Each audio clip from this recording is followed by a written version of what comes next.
Rishi Sunak has something he wants to celebrate. Right now, something very exciting is happening in the sky above us. It all started with a government competition to support the industry to achieve the first net zero transatlantic flight on an aircraft using 100% sustainable aviation fuel, or SAF. Our government made up to £1 million of funding available to support the project, and right now it's taking off. Today's Virgin Atlantic flight to New York will be entirely fueled by SAF, made primarily from waste oils and fats. Not only will SAF be key in decarbonising aviation, but it could create a UK industry with an annual turnover of almost £2.5 billion, which could support over 5,000 UK jobs. It's great that British businesses and institutions like Virgin Atlantic, Rolls-Royce, Boeing and Sheffield University continue to raise the bar in aviation.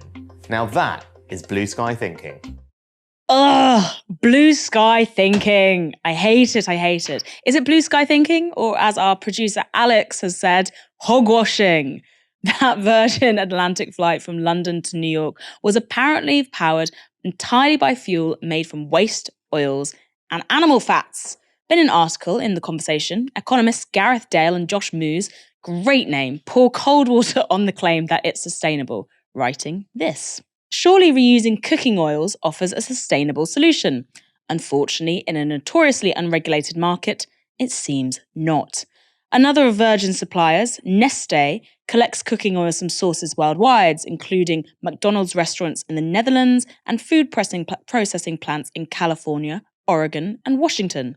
The US Department of Agriculture alleges that some trade in SAF feedstocks, including from Indonesia to Neste's refinery in Singapore, may be, quote, fraudulent. Neste has denied the claim, but even if its use of cooking oil is entirely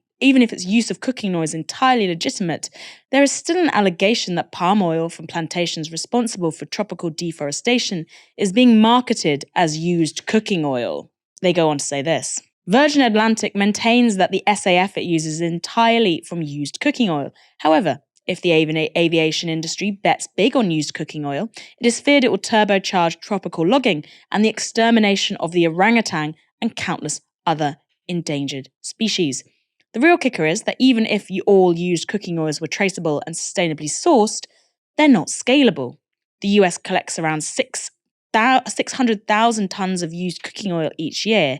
If every last drop was diverted to SAFs, it would meet at most 1% of America's current aviation demand. It's just another example of a massive corporation, not to mention this whole country, taking the keep calm and carry on approach to large-scale climate breakdown. But what's really needed is widespread systemic change. Perhaps a better place to start is with the rich. This is from The Guardian last week. According to the report, private jets belonging to just 200 celebrities, CEOs, oligarchs and billionaires, that's a collection of rich people, have spent a combined total of 11 years in the air since the start of 2022. And in less than 2 years, those 200 people have made the equivalent of nearly 45,000 journeys. Their emissions are equivalent to that of 40,000 Britons. So instead of pretending that used chip fat is going to save the world, why don't we start by putting an end to this gross overconsumption and maybe just billionaires in general? Also hilarious how many words we have for rich people. Now, Rishi Sunak's video isn't the only one focused on climate change, but while Sunak's is strictly in the realm of fantasy, Richard Curtis, director of films like Love Actually, has taken a more realistic approach. Hello, my name is Olivia Colwine. And on behalf of the fossil fuel industries, I would like to say a huge thank you for all your support this bumper year. People like you have pumped billions of your hard-earned pounds into our gas and oil businesses. The cash from your pensions has helped us dig, drill and destroy more of the planet than ever before. We've even managed to build a few little wind turbines to keep Greta and her chums happy. Cute. You see, every little drop from your precious nest egg adds up. So while the global temperature may go up a teensy-weensy degree or two, our profits are literally soaring. And that's all thanks to you. So to guarantee us all a warmer, snugglier future, please keep sending your pensions our way. You know the drill.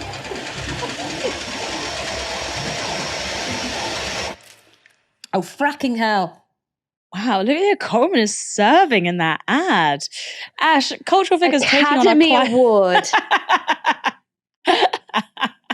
She's serving. I mean, like, the look is fantastic and the acting anyway. Ash, cultural figures like Olivia Colman, Richard Curtis taking on climate change while our government fiddles.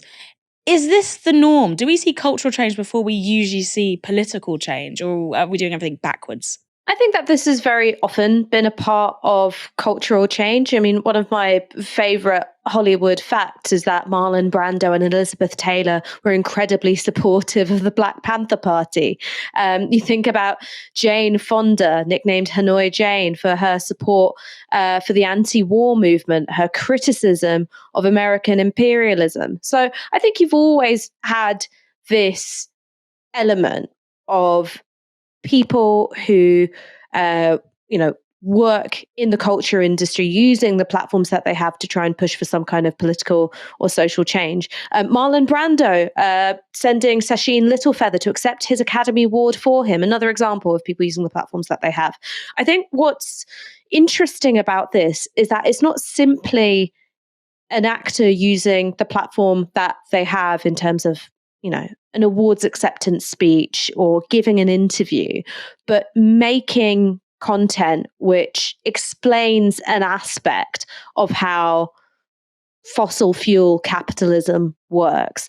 And I think that that's the thing which is quite telling, because our political class and much of our journalistic class, though I do think that is changing in places, they have their head in the sand about this. They don't want to acknowledge the scale of the crisis. They don't want to acknowledge the sheer complexity, the knottiness of how much our economic system is bound up with and dependent on fossil fuels, and doesn't want to take on the difficult task of either trying to tackle it, if you're a politician, or explaining it, if you're a journalist. So you've got people who have a platform. Olivia Colman knows that we would watch her unwrapping an Easter egg, and they can hold our attention, and they're doing the exact kind of work that people in power ought to, which is exposing the realities of, an economic model which is on its way to